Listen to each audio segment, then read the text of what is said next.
नमस्कार, आप देख रहे हैं न्यूज़ 18 इंडिया। मैं हूं आपके साथ सपना शुक्ला। सीमा हैदर एक अभी भी पहेली है, लेकिन खबर यह है कि पुलिस के हाथ अभी तक कोई ऐसा दस्तावेज नहीं लगा है, एटीएस के हाथ कुछ ऐसा नहीं लगा है कि ये पता किया जा सके कि आज जासूस या वाकई आशिकी मोहब्बत यहां तक ले आई। जिस गली में मैं मौजूद हूं, आज से 2 दिन पहले यहाँ बड़ा जमावड़ा था, यहाँ मीडिया, यहाँ लोग, क्योंकि लोगों के अंदर ये क्यूरियोसिटी थी कि कोई कैसे मोहब्बत में सरहद लांग कर आ सकता है और 2 देशों की सरहद लांग कर आ जाता है। ये बहुत बड़ा सवाल था, लेकिन आज यहाँ बड़ी शांति है। सीमा हैदर यहाँ नहीं है। हालांकि सचिन के जो भाई हैं वो बाहर निकले थोड़ी देर के लिए, तो हमने ये दिखाया, बताया। हम फिर से कोशिश करेंगे। जरा आप बता पाए कि कहाँ है सीमा हैदर? सर मेरे को नहीं पता। अभी आप ही बता रहे थे कि शायद लाया गया उनको, नहीं, लेकिन घर किसी रिश्तेदार के घर पर रखा गया। नहीं, ठीक है, हर कोई बच रहा है अभी कुछ भी बोलने से।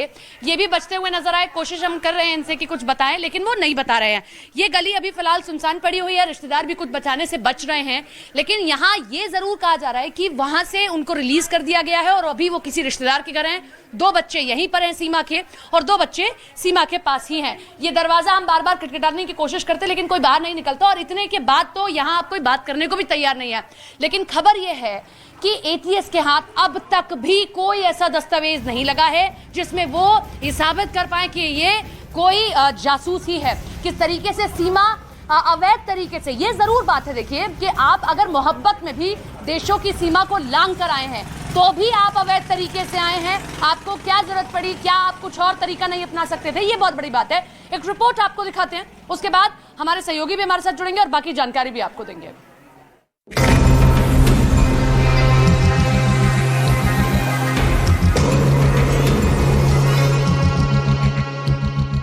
3 दिन की पूछताछ के बाद सीमा हैदर को लेकर अभी भी कई ऐसे सवाल हैं जिनके जवाब का यूपी एटीएस को इंतजार है।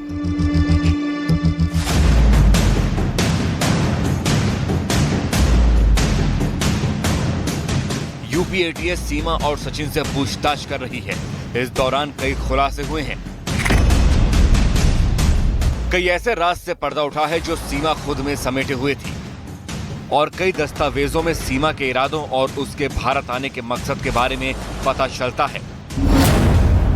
सूत्रों के मुताबिक सीमा हैदर को पाकिस्तान डिपोर्ट करने की एजेंसियां प्लानिंग कर सकती हैं। इसके पीछे वजह सीमा का अवैध तरीके से भारत आना है। सूत्रों के मुताबिक सीमा हैदर के खिलाफ अब तक की जांच में जासूसी के सबूत तो नहीं मिले हैं, लेकिन सीमा गुलाम हैदर जिस तरीके से अपने 4 बच्चों के साथ दुबई होते हुए नेपाल के रास्ते भारत में दाखिल हुई थी और बिना परमिशन सचिन मीणा के घर में रही, वो पूरे तरीके से अवैध है। सीमा हैदर के पास कोई वैध वीजा नहीं है, ना कोई ऐसा दस्तावेज है जो सीमा हैदर को भारत में रहने की इजाजत देता हो।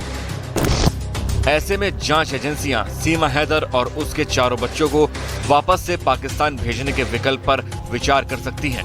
हालांकि इस कार्रवाई से पहले जांच एजेंसियां हर तरीके से अपने संदेह को पुख्ता करने की कोशिश करेंगी। जैसे सीमा के पास मिला अवैध आधार, सीमा के पास मिले 6 पासपोर्ट, सीमा के पास मिला टूटा मोबाइल, सीमा के पास मिले सिम, सीमा का दुबई कनेक्शन, सीमा का भारत आने का रूट और सीमा के सर्टिफिकेट में अलग अलग उम्र।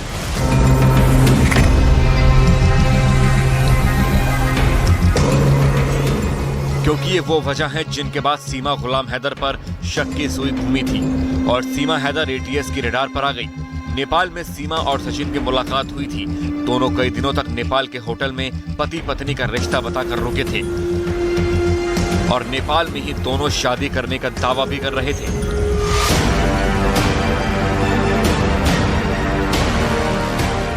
हमारी टीम ने नेपाल के उस होटल के मालिक से संपर्क किया, तो क्या कुछ जानकारी मिली वो भी सुनिए।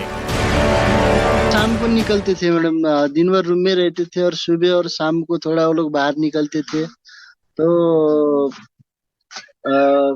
ज्यादा से ज्यादा वो लोग बाहर ही खा के आते थे, खाना पीना सब। फेक नाम दिया था हमको, और उनको जब हमने न्यूज में दिखा तो उनका नाम सचिन है। हम भी थोड़ा शौक हो गए, और उनका नाम जो हम लोग ने एंट्री किया था यहाँ पर वो डेट में, यहाँ पर और कुछ नाम। शादी तो पशुपतिनाथ मंदिर में शायद हुई थी, और ये हमको भी उतना आइडिया नहीं है। तो मैंने जो वीडियो दिखा था, जो उन्होंने सिंदूर डाले थे, वो सिंदूर यहाँ जो हमारा ये रूम का था ना। यानी गलत नाम, गलत जानकारी और गलत पते के साथ सीमा हैदर और सचिन मीणा नेपाल में कई दिनों तक रुके थे।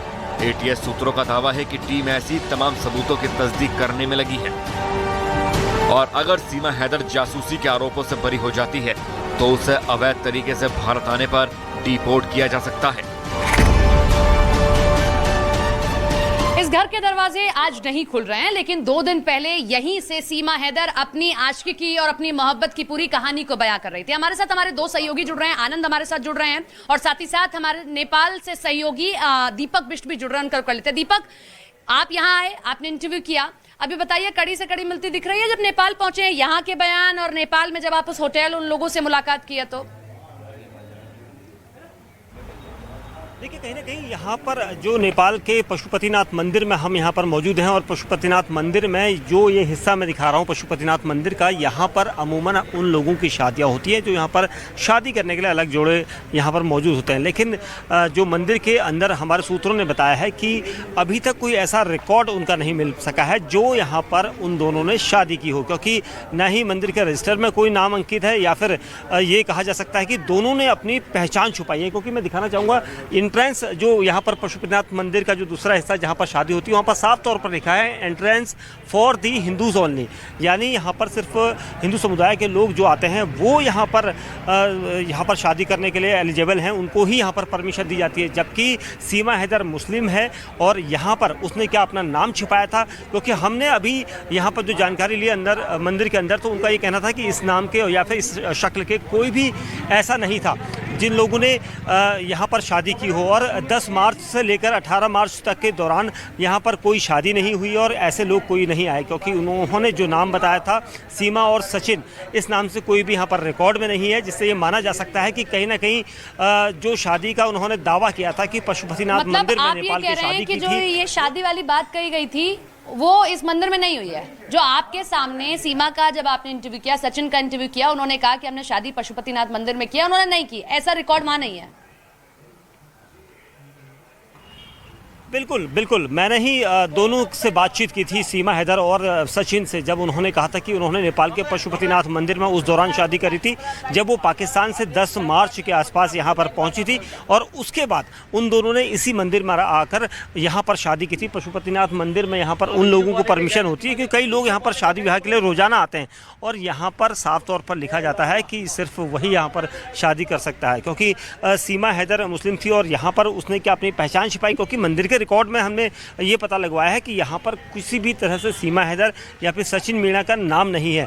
और दूसरी तरफ ये कहा जा रहा है कि मंदिर में जो पुजारी जी यहाँ पर जो शादी करते हैं, अमूमन कई लोग अलग अलग जगह से पंडित जी आते हैं, तो उन्होंने जो शादी करवाई होगी उसमें भी उनका रिकॉर्ड नहीं है। तो यहाँ पर जो भी शादी होती है उसका रिकॉर्ड होता है। तो क्या उन लोगों ने किसी दूसरी जगह शादी करी है? क्योंकि ये तो दावा किया जा रहा था कि होटल के अंदर तो एक कमरे में जो रूम नंबर 204 था वहाँ शादी की गई थी, लेकिन नेपाल के इस पशुपतिनाथ मंदिर में कोई फोटो के तौर पर भी प्रूफ होता है क्या? मंदिर प्रशासन के पास में कोई फोटो के तौर पर प्रूफ होता है, या ऐसा तो नहीं है कि दोनों ने नाम बदला हो तब शादी की हो?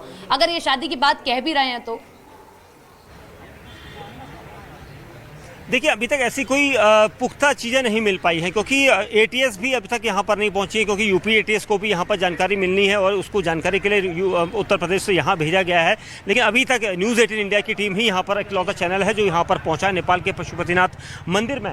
और हमने अंदर जाकर बात की तो उनका ये कहना था कि हो सकता है कि वो किसी दूसरे छद्म नाम से यहाँ पर आए हो, उन्होंने अपनी पहचान छिपाई हो और यहाँ पर आकर उन्होंने फोटोग्राफी नहीं करवाई, उन्होंने बाहर आकर किसी दूसरे पंडित का इंतजाम करके वहाँ पर शादी कर ली होगी, उसका कोई रिकॉर्ड उनके पास नहीं है। लेकिन जो मंदिर में अंदर शादियां होती हैं उसका रिकॉर्ड रखा जाता है और ये कहा जा रहा है अंदर की तरफ से कि यहाँ पर जितनी भी शादियां हुई थी उस दौरान 10 मार्च से लेकर 17 मार्च के बीच का रजिस्टर का जो आंकड़ा था उसमें इन दोनों का कहीं से कोई नाम नहीं है, ना ही सीमा, ना ही आपके साथ कैमरे पर कही थी सचिन और सीमा ने, वो तो कम से कम यहाँ साबित होती नहीं दिख रही है। लौट रहे हैं आपके पास में, आनंद का रुख करते हैं। आनंद, क्या एटीएस की तरफ से छोड़ दिया गया? क्योंकि यहाँ हमने सचिन के भाई से बात की ऑफ कैमरा, तो उन्होंने ये कहा कि देखिए वो आ चुके हैं लेकिन हम किसी रिश्तेदार के यहाँ पर हैं, हम ये आपको नहीं बता सकते। सच है ये? देखिए, बिल्कुल सपना, एटीएस की पूछताछ खत्म हो चुकी है सीमा हैदर और सचिन से। अब दो चीजें काफी महत्वपूर्ण है इस पूरे मामले में। एक तो कयास ये लगाया जा रहा है कि सीमा हैदर को डिपोर्ट किया जाएगा, लेकिन क्या ये संभव है, क्योंकि उसके खिलाफ यहाँ पर एक मुकदमा दर्ज हुआ है, उसे अभी रेगुलर बेल मिली है। तो इस पूरे मामले में चार्जशीट होगी, ट्रायल चलेगा। इस दौरान में कानूनी पहलू क्या है ये भी यूपी पुलिस पता कर रही है कि क्या ट्रायल के बीच में कोई आरोपी को दूसरे देश भेजा जा सकता है, तो उस ट्रायल का क्या होगा। डिपोर्ट की बात के लिए भी डिपोर्ट की पूरी प्रक्रिया होती है। अगर कोई गैरकानूनी तरीके से अगर भारत आता है तो उसे डिपोर्ट करने के लिए एक पूरा लॉ है। तो अभी यूपी पुलिस ये विचार विमर्श कर रही है कि अब सीमा हैदर का अगला भविष्य क्या होगा, क्योंकि जो जानकारी मिल रही है सपना की, अब तक जासूस वाला कोई एंगल यूपी पुलिस की तफ्तीश में सीमा हैदर को लेकर नहीं आया है। जो मोटी मोटी जानकारी है उसके मुताबिक ये एक प्रेम प्रसंग का ही मामला लग रहा है, लेकिन जो रूट अख्तियार किया गया है, जिस तरीके से सीमा हैदर की भाषा है, उसकी लैंग्वेज है, वो जरूर शक पैदा कर रही है। इसलिए का मसला हो, लेकिन इस तरीके से आप सीमा को लांघकर दूसरे देश में नहीं आ सकते। और भारत और नेपाल मैत्री समझौते में ये भी है कि अगर आप नेपाल से कोई तीसरा थर्ड नेशन का व्यक्ति आता है तो नेपाल को उसकी जानकारी देनी होगी, और ये जानकारी नहीं दी गई। ये भी बहुत बड़ा प्रश्न चिन्ह बना हुआ है। लौटूंगी आपके पास में। पशुपतिनाथ, न्यूज 18 इंडिया, मात्र एक ऐसी टीम जो पहुंची वो पशुपतिनाथ मंदिर जहां दावा किया गया सीमा और सचिन की ओर से कि उन्होंने शादी रचाई है। जरा हमारे सहयोगी दीपक बिष्ट की ये रिपोर्ट आप देखिए। शक्तिपीठ श्री ग्रहेश्वरी मंदिर है जो पशुपतिनाथ मंदिर के दूसरा हिस्सा है, और इसी जगह पर बताया जाता है कि यहाँ पर शादी होती है। तो इस पूरे सीक्वेंस में काफ़ी कुछ है, क्योंकि नोएडा पुलिस जब जांच कर रही थी तो ये बताया जा रहा था कि नेपाल के पशुपतिनाथ मंदिर में भी वो जाएंगे, क्योंकि एटीएस की टीम यहाँ पर रवाना होगी ये कहा गया है। लेकिन अभी तक हमें जानकारी मिली है कि एटीएस की टीम यहाँ पर नहीं पहुँची है, और वो यहाँ पर उस जानकारी को लेना चाहती है जिसका दावा इन दोनों ने किया था। दोनों ने कहा था कि प्यार की खातिर ये वो यहाँ पर क्या वाकई में इन दोनों की शादी हुई थी या नहीं, ये देखना होगा, क्योंकि हम इसको दिखाने के लिए आपको अंदर की तस्वीरें भी लेकर जाएंगे, क्योंकि ये ऐसा मंदिर है जहाँ पर सिर्फ हिंदू धर्म के लोगों को ही परमिशन होती है, उन लोगों के ही विवाह होते हैं। अगर यहाँ पर सीमा हैदर आई थी और सचिन के साथ शादी करने आई थी तो ये देखना होगा कि क्या उन्होंने अपना नाम बदला था, क्योंकि सीमा हैदर मुस्लिम समुदाय से है और यहाँ पर मुस्लिम समुदाय की एंट्री नहीं होती, और ये कहा जाता है कि ये हिंदू देवताओं का मंदिर है और यहाँ पर जो शादी होगी वो उसी रीति रिवाज से होगी जो यहाँ पर हिंदू धर्म में। और यहाँ पर ख़ास तौर से लिखा भी गया है, आप यहाँ पर बोर्ड देख सकते हैं, इसमें लिखा गया है entrance for the Hindus only, यानी जो हिंदू है उसी की यहाँ पर एंट्री है। तो सीमा हैदर और ग्रेटर नोएडा के रबुपुरा में रहने वाले सचिन मीणा ने जिस तरह से दावा किया था कि उन्होंने नेपाल के पशुपतिनाथ मंदिर में 10 मार्च को शादी करी थी, और 10 मार्च के दौरान 10 मार्च से 17 मार्च तक वो यहाँ पर रहे थे, और उस दौरान उन्होंने एक होटल लिया था। उस होटल के बाद उन्होंने तो एटीएस ने इस बाबत पूरी जानकारी ली, पूछताछ की। ऐसे में मीडिया के सामने सीमा हैदर और सचिन आए, पूरी कहानी को बयां किया कि कैसे मिले, क्या हुआ, कहां से शुरुआत हुई। लेकिन एटीएस ने एक प्रेस नोट जारी किया, उसमें पूरी जानकारी दी, और यह भी जानकारी दी कि एटीएस को जो सीमा बता रही है और जो मीडिया के सामने कैमरों के सामने कहा, उसमें क्या वाकई विरोधाभास है या सिमिलैरिटीज दिखाई दे रही है।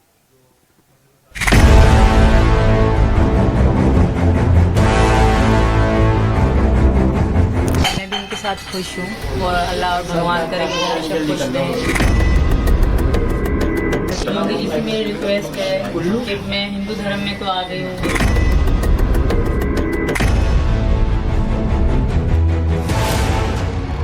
पाकिस्तानी महिला सीमा हैदर से यूपी एटीएस कई दिनों से कड़ी पूछताछ कर रही है।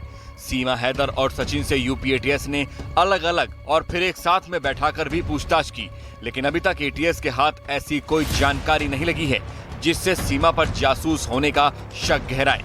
सूत्रों के मुताबिक यूपी एटीएस ने सीमा हैदर को एक पाकिस्तानी जासूस मानकर ही पेचीदे सवाल किए, घुमा फिराकर सवाल किए। यूपी एटीएस ने एक ही सवाल को कई तरीके से पूछा, लेकिन सीमा हैदर का जवाब एक ही था। उसके भारत आने के मकसद के बारे में यूपी एटीएस जितने तरीके से भी सवाल पूछती थी, सीमा हैदर उसका एक ही जवाब देती थी कि वो सचिन के प्यार में भारत आई है। वो सचिन मीणा के साथ अपनी जिंदगी बिताना चाहती है और वो पाकिस्तानी खुफिया एजेंसी आईएसआई की जासूस नहीं है। जो सबसे कह रहे हैं बड़े एजेंसी जासूस हैं, कुछ भी हैं वो कर रहे हैं मेरी जासूस, तो मुझे यकीन है कि कुछ भी नहीं होगा। कुछ है ही नहीं तो कुछ होगा कैसे। मैं इनकी मोहब्बत में आई थी। सीमा हैदर ने जो जवाब यूपी एटीएस को दिया है वही जवाब नोएडा पुलिस को भी दिया था और वही जवाब सीमा हैदर ने तमाम न्यूज चैनलों पर इंटरव्यू के दौरान दिया। यानी कि सीमा हैदर के बयान में कहीं भी कोई भी तब्दीली नहीं है। हर बार ऐसा सदा हुआ और एक जैसा जवाब कोई तभी दे सकता है जब या तो उसे झूठ बोलने की बेहतरीन ट्रेनिंग मिली हो या फिर वो सच बोल रहा हो, क्योंकि सच में छिपाने के लिए, झूठी कहानी बनाने के लिए कुछ नहीं होता। न्यूज 18 को दिए इंटरव्यू में सीमा ने कहा था कि उसे नोएडा पुलिस ने कहा था कि अगर वो झूठ बोलेगी और पकड़ी जाएगी तो उसकी परेशानी बढ़ जाएगी। इसीलिए सीमा ने पुलिस को सब कुछ सच सच बताने का दावा किया।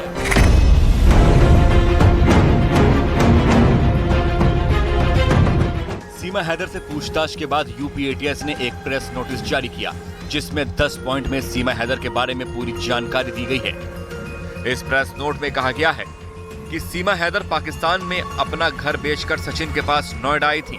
4 जुलाई 2023 को नोएडा पुलिस ने सीमा हैदर को 14 विदेशी अधिनियम और आपराधिक साजिश के तहत गिरफ्तार किया था। 2020 में ऑनलाइन गेम पबजी के जरिए से सीमा सचिन मीणा के संपर्क में आई थी। दोस्ती बढ़ने पर दोनों व्हाट्सएप पर बात करने लगे। इनकी बातचीत जब प्यार में बदल गई तब दोनों ने नेपाल में मिलने का फैसला किया। 10 मार्च 2023 को सीमा हैदर पहली बार कराची से नेपाल आई थी। इधर सचिन मीणा भी 10 मार्च को नेपाल पहुंच गया, जहां दोनों 10 मार्च से 17 मार्च तक काठमांडू के न्यू विनायक होटल में कमरा लेकर साथ रहे। 17 मार्च को सीमा पाकिस्तान चली गई और सचिन भारत लौट आया। इसके बाद सीमा ने हमेशा के लिए भारत आने का फैसला लिया और अपने 4 बच्चों के साथ 11 मई को पाकिस्तान के कराची से दुबई होते हुए 15 दिन के टूरिस्ट वीजा पर नेपाल पहुंची, जहां से वो बस के जरिए 13 मई को भारत आ गईं। जानकारी मिलने पर रबूपुरा पुलिस ने सचिन मीणा, सीमा गुलाम हैदर, सचिन के पिता नेत्रपाल को गिरफ्तार कर जेल भेज दिया। तीनों आरोपी फिलहाल जमानत पर बाहर हैं। सीमा हैदर का पति 2019 से सऊदी अरब में नौकरी कर रहा है। सीमा का पति घर खर्च के लिए हर महीने 70 से 80 हजार रुपए सऊदी से भेजता था। घर खर्च के बाद हर महीने 20 से 25 हजार रुपए सीमा बचाती थी। सीमा ने अपने गांव में 10 हजार रुपए की 20 महीने के लिए 2 कमेटी भी डाली थी। दोनों कमेटी खुलने पर उसके पास 2 लाख रुपए जमा हो गए थे। कमेटी और बचत के पैसे से सीमा हैदर ने 12 लाख रुपए में एक मकान खरीदा था। 3 महीने बाद ही सीमा ने 12 लाख रुपए में वो मकान बेच दिया था। सीमा हैदर के पास से 2 video cassette, 4 mobile phone, 5 Pakistani passport और एक अधूरे नाम पते का पासपोर्ट बरामद हुआ है। सीमा हैदर ने भारत में गलत तरीके से आने का अपराध किया, जिसके लिए सीमा हैदर उसके 4 बच्चों पर कानूनी कार्रवाई की जा रही है। सूत्रों के मुताबिक सीमा हैदर का भाई और चाचा पाकिस्तान की फौज में है, लिहाजा उसे पाकिस्तानी जासूस की नजर से देखा जा रहा है। शायद इसीलिए यूपी एटीएस ने देश की सुरक्षा के मद्देनजर सीमा हैदर से कड़ाई से पूछताछ की, ताकि उसका असल मकसद पता लगाया जा सके। फिलहाल सीमा हैदर को एक सेफ हाउस में रखा गया है, क्योंकि सुरक्षा एजेंसियों को आशंका है कि पाकिस्तानी नागरिक होने के नाते सीमा हैदर पर हमला हो सकता है। इसीलिए पूछताछ के बाद भी पुलिस ने उसे सेफ हाउस में ठहराया हुआ है।